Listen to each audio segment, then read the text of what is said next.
Je m'appelle Jean-Marc Fillon, je suis directeur des nouveautés haute joaillerie chez Van Cleef & Arpels.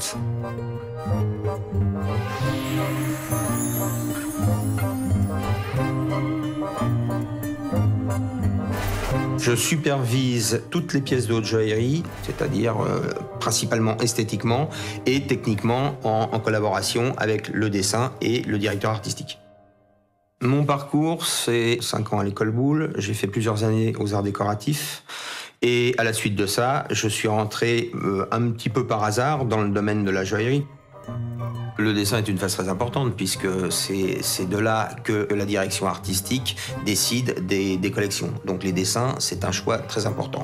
On regarde le dessin, on regarde les matières, on regarde les épaisseurs de métal, on regarde tout pour que la pièce soit fabricable. Quand je suis arrivé dans la maison en 1986, j'ai amené les maquettes en étain. C'est une exclusivité de la maison. Nous sommes les seuls à faire ça actuellement dans le monde.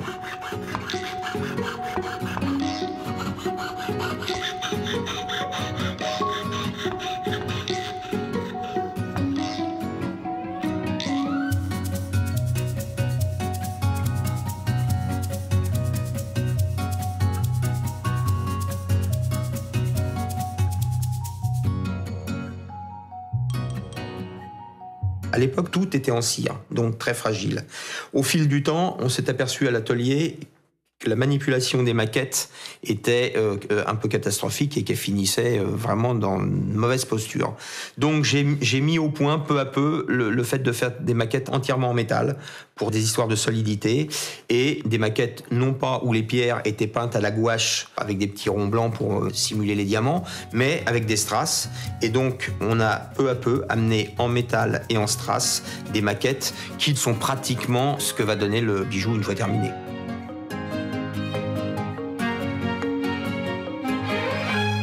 Après la phase de maquette, on passe directement à la joaillerie. On travaille dans le métal, l'or donc principalement. Dans notre métier, ce n'est que l'or et le platine. Pour le perroquet, on a utilisé de l'or gris. On doit avoir à peu près entre 250 et 300 pierres au niveau du Certi mystérieux, et en particulier la nouvelle formule de Certi, on en a 76. On a eu un peu de mal à trouver des saphirs en dégradé, partant dans des bleus, dans des mauves, pour arriver à des roses, pour qu'on ait des passages en douceur et qui font toute la beauté de cette pièce. C'est toujours bien d'avoir dans une pièce sans Certi mystérieux du diamant qui vienne éclairer le saphir. Le mystérieux sur le Certi invisible et d'une façon générale, depuis le début, c'est le fait de ne pas voir comment c'est serti. Et donc, par dérivé, le perroquet est devenu le perroquet mystérieux. Il utilise les deux techniques, l'ancienne et la nouvelle. La pierre, il faut qu'elle rentre effectivement dans un rail. La taille, elle est au centième de millimètre, effectivement, puisque aucune pierre ne doit bouger. Si on a du jour entre les pierres bougent.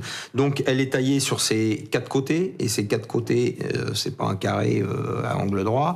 À chaque fois, il y a un angle différent, et toutes les pierres sont taillées comme ça, de façon ultra précise, pour ne former qu'un seul bloc qui ne bouge plus. La maison a ce Certi mystérieux depuis les années 30 et effectivement, depuis cette époque-là, on n'a pas cessé d'améliorer la technique. On a trouvé un nouveau système de Certi invisible que j'ai mis au point avec un lapidaire et une personne de l'atelier et qui a permis de monter des pierres de forme navette en Certi invisible sur lequel on ne voit aucun métal. Et c'est assez fabuleux.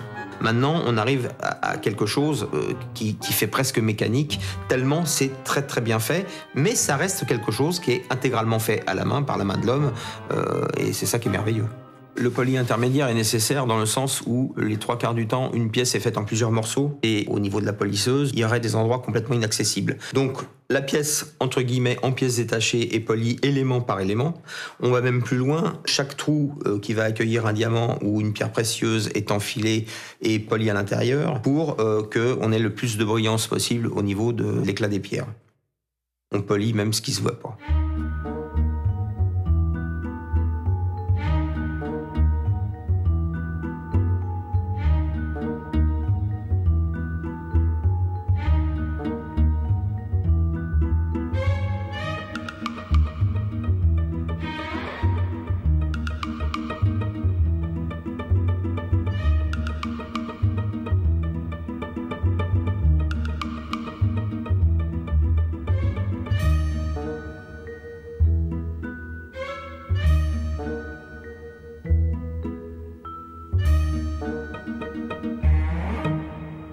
quand j'ai vu le perroquet, j'ai été agréablement étonné parce que il est sublime. Il est sublime à tout niveau. C'est le summum de la perfection quelque part. Hein.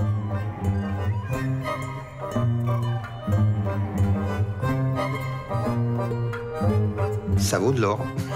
C'est le cas de le dire.